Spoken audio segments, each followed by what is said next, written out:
Hello, and welcome to Top Story Daily Edition.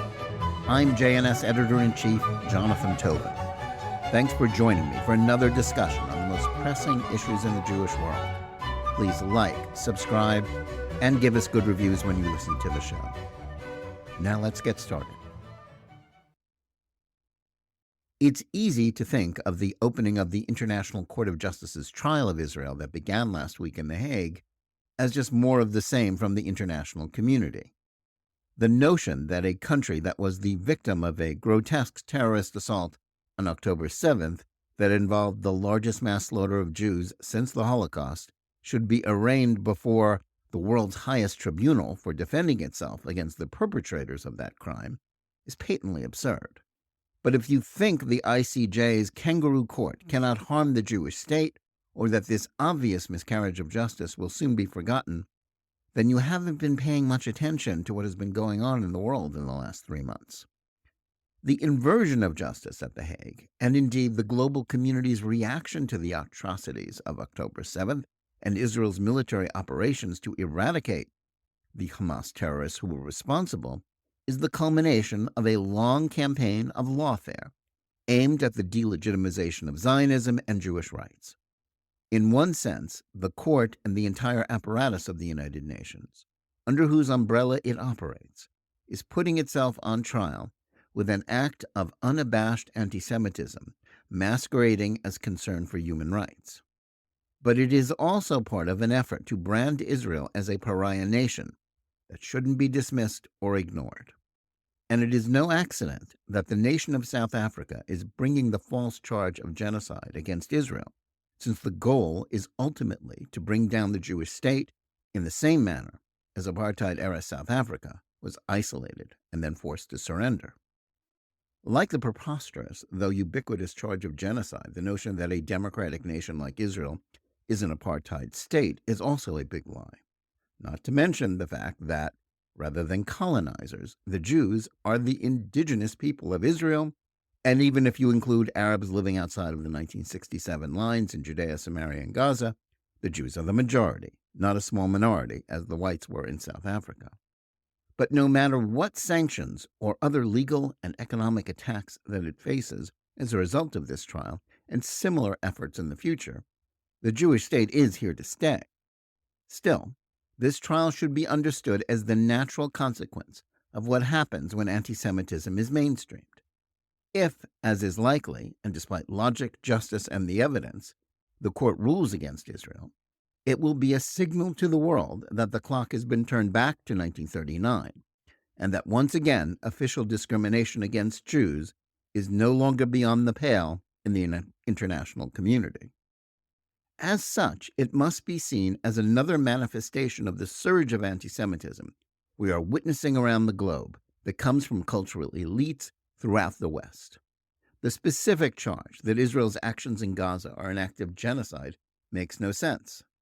Innocents are always going to be hurt in wars, but Hamas's goal has always been to maximize the damage to ordinary Palestinians by deliberately positioning its military forces in and around civilian homes, schools, and hospitals.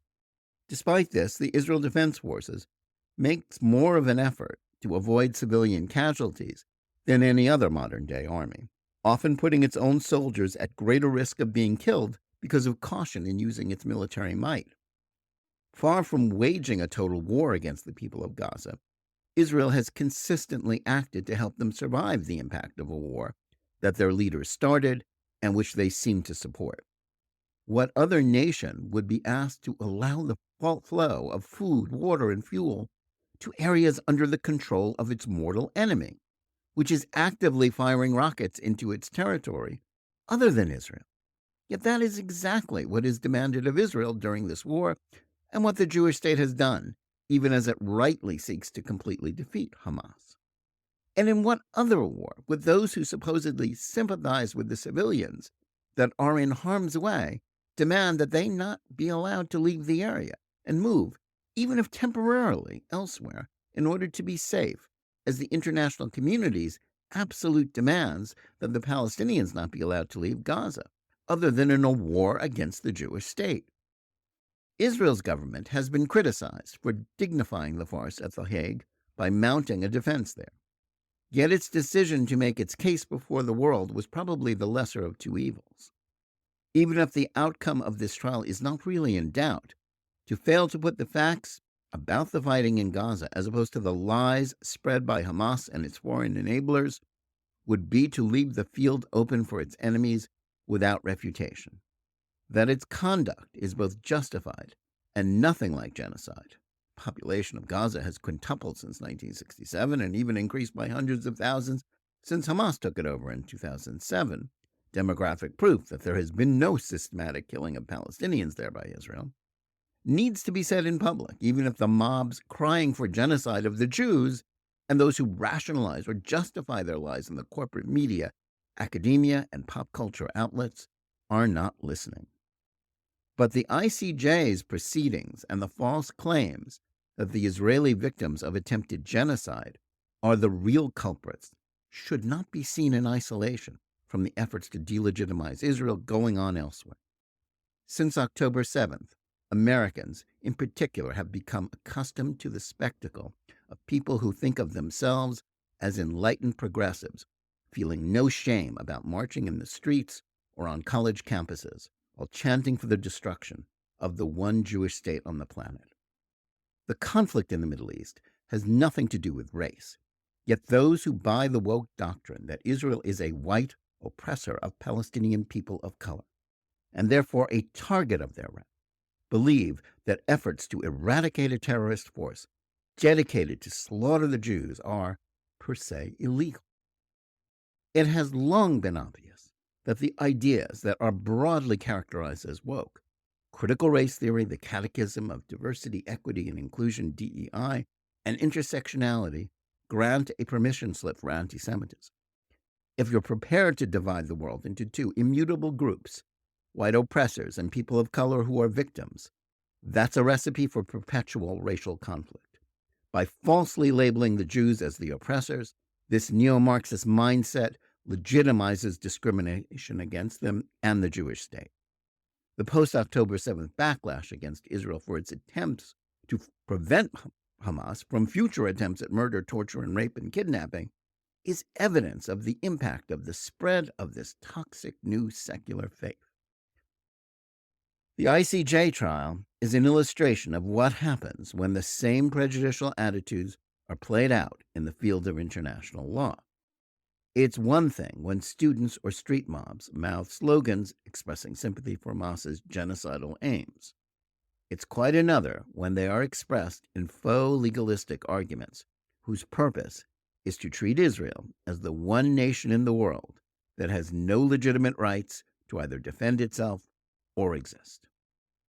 It may be that many Israelis, preoccupied as they are with the war that their country is still fighting in Gaza, in the aftermath of the October 7th Hamas atrocities, as well as threats from Hezbollah in Lebanon to their north, will continue to think this way.